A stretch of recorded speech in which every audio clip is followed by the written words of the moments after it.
We finally found our house, but when we moved in, everything dripped. The neighbor said call Mr. Reuter Plumbing. They were courteous, professional, did a great job.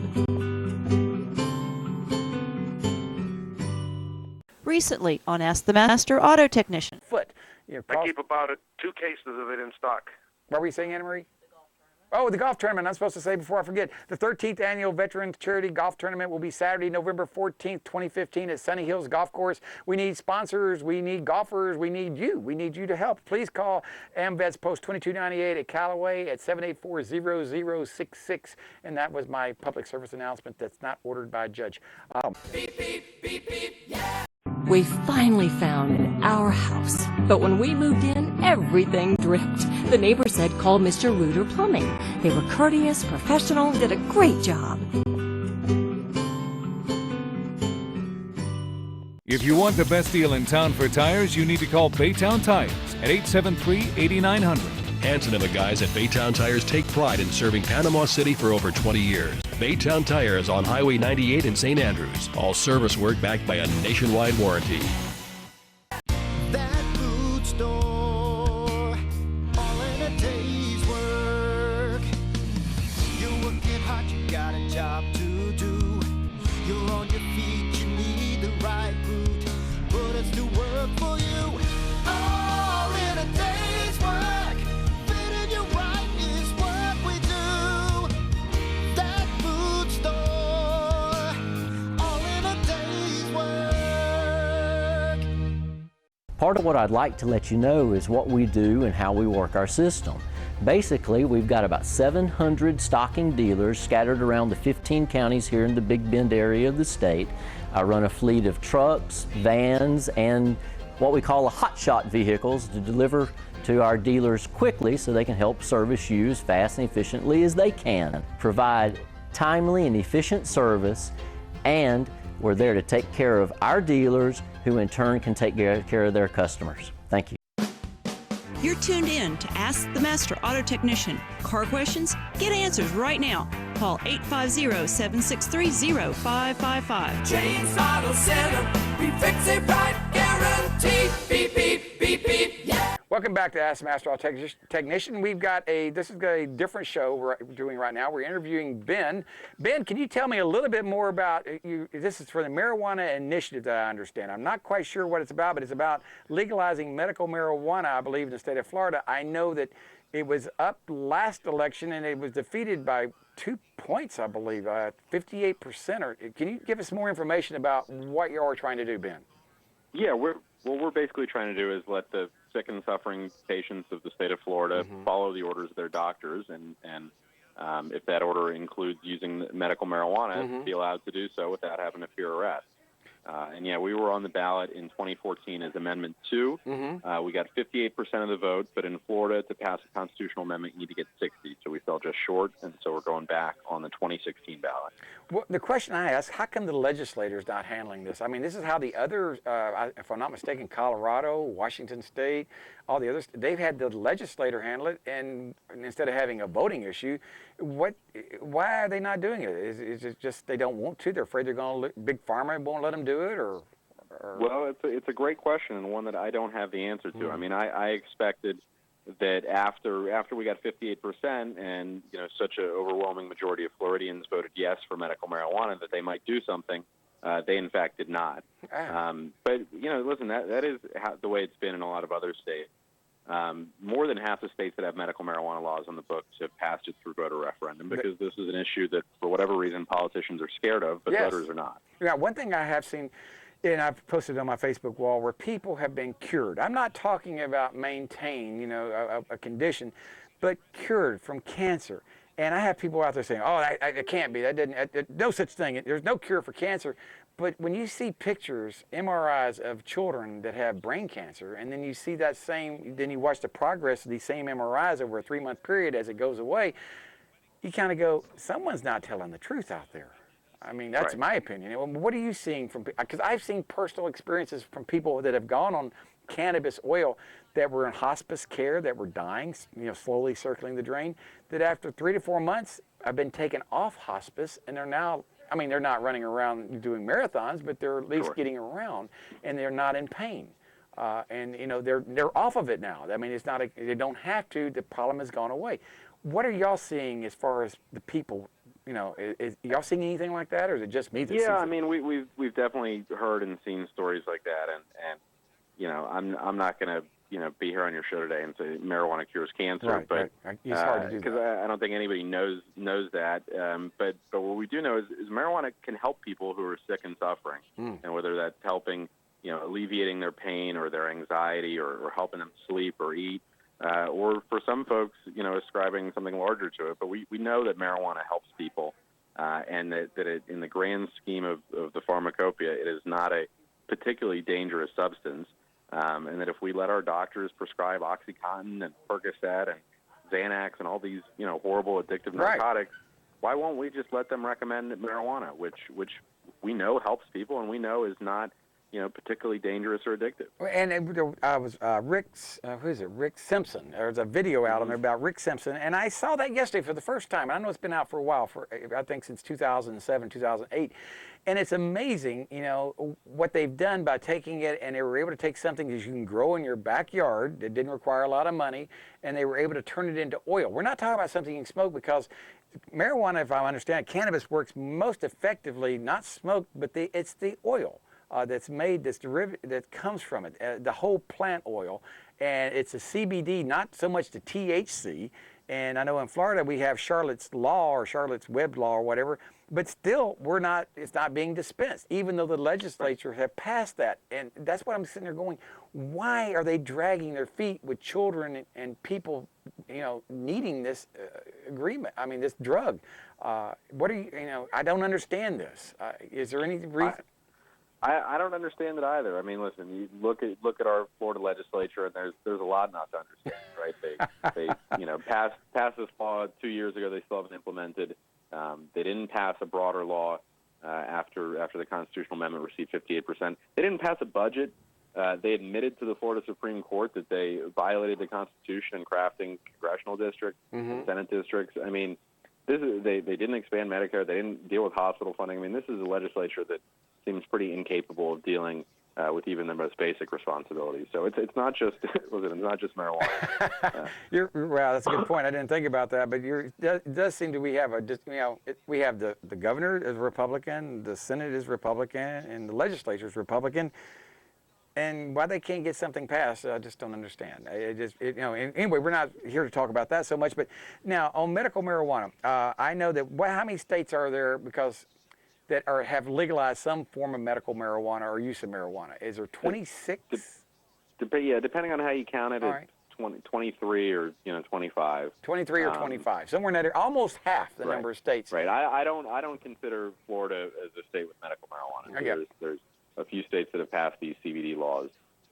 But in terms of a comprehensive whole plant medical marijuana, I think there's 23 plus DC. Well, I remember when in Panama City years ago, we had Kenneth and Barbara Jenkins. They had HIV, AIDS.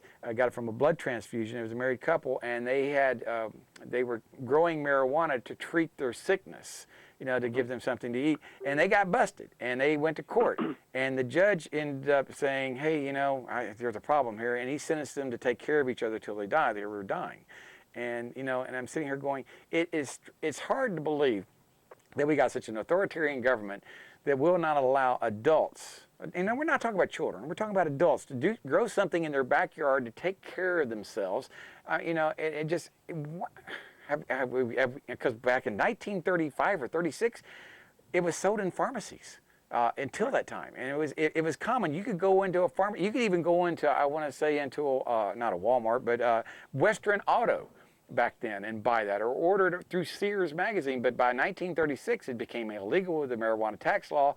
And it has nothing to do with keeping people safe. It has to do, in my opinion, about making big pharma have more profits, because you can't patent a plant, if I'm not mistaken. Because the plant's natural, you can't patent it, and there's no money in a plant. And if people can grow something in their backyard to take care of their sicknesses, it just doesn't make a whole lot of sense to me. It really doesn't. So what can people do to make a difference there, Ben? I mean, can they donate? Can they sign a petition? What can they do? They can do all the above. You can go to our website, united4care.org, united4forcare.org, and you can sign the petition to put medical marijuana back on the 2016 ballot. You can make a donation to the campaign. You can sign up to volunteer for the campaign. Right. You can follow us on Facebook and Twitter and just get involved, united4care.org. Now, if I understand correctly, the same person that paid, was it $4 million of his money last year? I mean, yeah, back in 2014. You're close to $5 million. Almost $5 million. He's going to match, I may be wrong, I want to say, if someone gives $1, he'll give $9 to match that dollar. Is that right? You got it. Okay, your $1 is worth 10 because John Morgan, our chairman, that's incredible. And that's the reason I gave money. I said, so if I give $50, it's going to be equivalent to y'all getting $500. And they go, yeah. I went, wow, here, $50. And I said, it's a heck of a deal, right? Yeah, I said, put me down for 3 months because if I'm not mistaken, I said for the next 3 months I want to get $50 a month because if I'm not mistaken, in December something happens. It's got to go before the Supreme Court.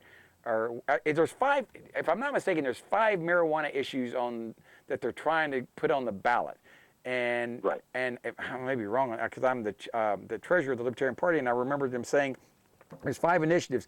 Only one of them I may be wrong. 1 or 2 of them may fight the constitutionality of it. I mean, that may be constitutional, and the Supreme Court's going to decide on that. Is that what they're doing in December? Well, so to get on the ballot, you have to do 2 things. You have to collect the requisite number of signatures, which is just under 700,000 signatures from registered Florida voters.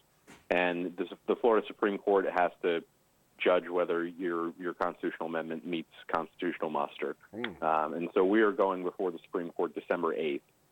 None of the other, you have to get 10% of your total signatures to go before the court.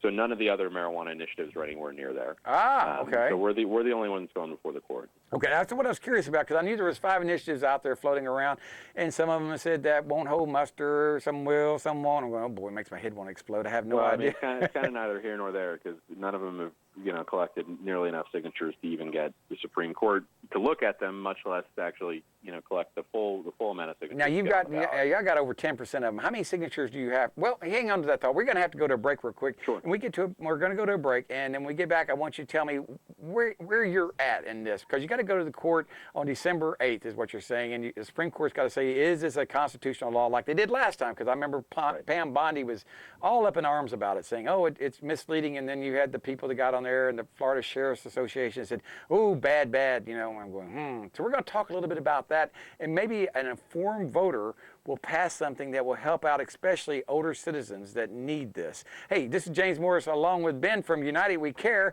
and we're going to talk a little bit more about legalization of medical marijuana. So don't touch that dial. We'll be right back.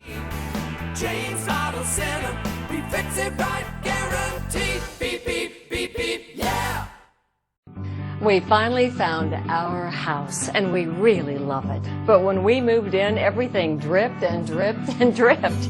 I asked the neighbor for a referral, and he said, call Mr. Reuter Plumbing. So I did. Oh, they were courteous, professional, nice, and neat. Did a great job. I can see why people refer Mr. Reuter. Now it's my turn. Call Mr. Reuter.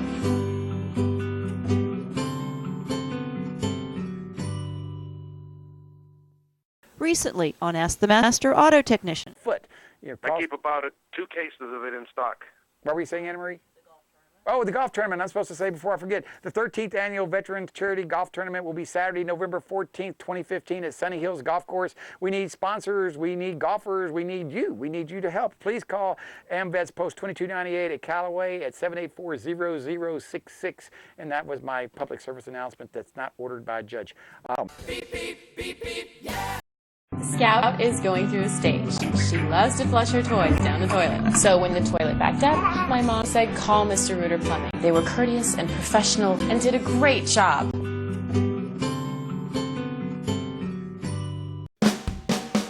When it comes to car repair, at James Auto Center, we really care. The Great Master Cylinder Assembly is a metal cylinder containing 2 pistons, with seals and springs, and a plastic fluid reservoir located on the top of the metal cylinder. The brake master cylinder is usually located at the back of the engine compartment on the driver's side of the car. When the driver pushes on the brake pedal, a rod from the pedal to the brake master cylinder forces the pistons inside the master cylinder to compress the hydraulic brake fluid. The pressurized fluid in turn forces the brakes on each wheel to apply.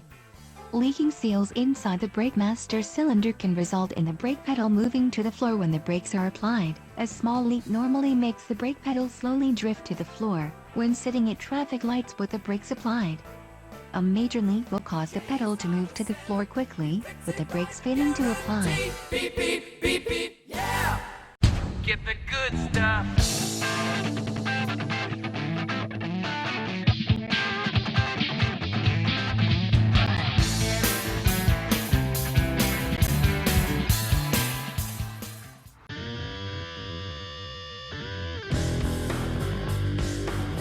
There are days when you work so hard, you feel like you're made of steel.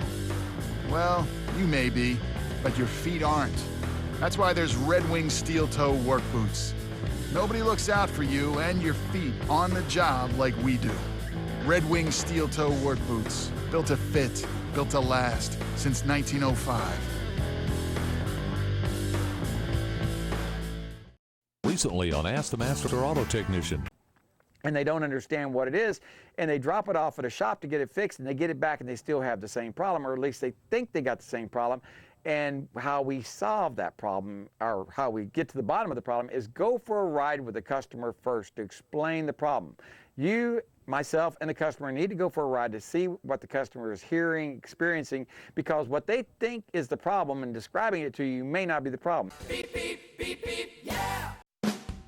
You're tuned in to Ask the Master Auto Technician. Car questions? Get answers right now. Call 850-763-0555. James Auto Center, we fix it right, guaranteed. Beep, beep, beep, beep, yeah! Hey, this is James Morris. I'm back with Ben from United We Care. It's about the marijuana initiative, about how you, as citizens, can make a choice coming up in this election if we're going to be able to have medical marijuana for people who need it, to control epilepsy, to control irritable bowel syndrome, to control all the things that may help cancer out there.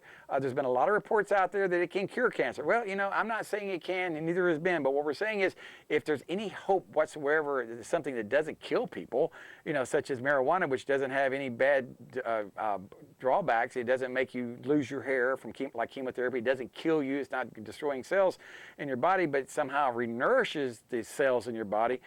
You know, that's pretty interesting. So I got Ben on here. Ben, tell me where you at on this. We were just talking earlier about what the steps you're going through. So where are y'all exactly at on the steps? I mean, how many petitions have you got signed? You need, what, 600,000 you said? How many? We need 683,149 signatures from registered Florida voters. Okay, how many do you have now? Well, and we really got to collect about a third more than that, because each signature has to be submitted to the supervisor of election in the county in which that voter is registered, and they, you know, reject some because people sign 2 or 3 times, or they, you know, put their signature down wrong, or whatever it is. So we really have to collect about 1 million signatures. We've collected about 650, 700,000 so far. So we've got, you know, we got maybe 400,000 left to go. So technically, you know, you've got the number of signatures needed, but you're not going to turn them in because you know about a third of them are going to be rejected due to campaign irregularities, like you said, didn't sign in the right place or didn't. Oh no, we're turning them in as we go. We've actually verified. We've got about half the signatures. So on the supervisor of elections website, it says, as of yesterday, I think we had about 330,000 signatures verified. 330,000 signatures have been verified, and each one of those signatures being verified, I want to say, cost your campaign $1 each, if I'm not mistaken, or somewhere. It costs a dime each to verify them. Dime, not dollar. And we have to pay a dime, by the way, for the ones that get rejected. So, but no, they cost $2 or $3 a piece to collect, and then, you know, a dime each to verify. Well, I knew there was something like that. I know it's a lot of money inside there. Now, why is the man bankrolling this money and these millions of dollars? This lawyer, why is John doing this? Is it because he has a personal experience and what he's seen in his life and the benefits of it, or is it just something that he just feels strongly about? I mean, when someone's putting money out, I mean, we're talking millions of dollars. I mean, most people in the sound of my voice haven't ever seen $1 million, much less, you know, give away $3 or $4 million for a cause. You know, and so I mean, why is he so involved in this? Well, I mean, first of all, John is a guy with a deep devotion to charity and helping other people. I mean, this is not the only charitable cause he's put a lot of money into. Him and his wife opened the Orlando Food Bank. They just opened the Harbor House, which is like a women's shelter in Orlando, and they put their own money into these causes all the time. But so John is a giving, generous guy, but this issue is of some personal importance to him. His younger brother Tim has been in a wheelchair since he was 18. He was paralyzed in an accident when he was working at Disney as a lifeguard over the summer. And he's been in just, tremendous debilitating pain ever since. And marijuana is what he credits with getting him through the day without having to take, a ton of painkillers and just live in a haze. I mean, he's a husband, he's a father, he runs the call centers for Morgan & Morgan. He has a very productive life. And he gives a lot of credit to that, to the use of marijuana. Right. So he has a personal experience from it, and that's pretty impressive if he actually sees an improvement, because I know the opiates, the Oxycontin, the barbiturate, whatever, I don't know what they are, but I've seen people on that, and their color of their skin is almost a gray color. I mean, and my mother-in-law was on that stuff. I mean, she was on hospice. She was dying. They said, you call the family in, you only have a few days left. And, when that happens, you start doing things that you thought you would never do to save your family. And I want to let people know that people's lives can be changed in a positive way. And it gets them off those drugs. It gets them off that, because when you take the Oxycontin and the opium products, they actually cause your system to shut down. I mean, you get bound up, so to speak. You can't go to the bathroom, and that's uncomfortable. And then you get irritable bowel syndrome, and that's uncomfortable and embarrassing. And it's just all these things. And once people get off those opiates and they go on to something that's natural, that's made by God, they actually get better. What I've seen. I mean, I'm sure there's hundreds, if not thousands, of cases out there. And the biggest thing, the only reason I can see that people don't want to pass this is because I think they're scared and been told things that are not true. I think the Sheriff's Association, which has just recently said that they don't agree with open carry, which our sheriff says, and that's not from us, that was a secret ballot they had, but that's another conversation. But they actually said last time that marijuana is bad, that it's a bad law, that kids will get it and they'll be selling it at school. But I know for a fact right now, marijuana is the easiest thing for kids to get right now if they want it versus alcohol. It's a lot easier for a kid to get marijuana than it is for a kid to get alcohol, because the law's out there. But if they change the law where people can be, not just put in jail, but entire businesses could be shut down, legal businesses like in Colorado that are selling it, I think that could change where kids won't get marijuana. I mean, what are you thinking about that? Is that a true statement? Yeah, sure. I mean, listen, if you're right now, if you're selling marijuana, you're a criminal whether you're selling it to an adult or a kid. Yeah, so absolutely. What do you care? Right. But if you got a business to run and that business could get shut down by selling it to a kid, you're not selling it to a kid. And I think the law is written to keep it out of children's. I mean, matter of fact, the way I understand it, it's going to be. I wish to see it was just legal across the board, but if I understand, it's going to be regulated by the state. If that's what I'm putting together, it has to be given by a prescription by a licensed doctor. You can't exactly just go out willy-nilly, have it, and say, okay, I've got it, it's legal. It has to be prescribed. Is that correct? What are the conditions for prescribing it? And is that in the law?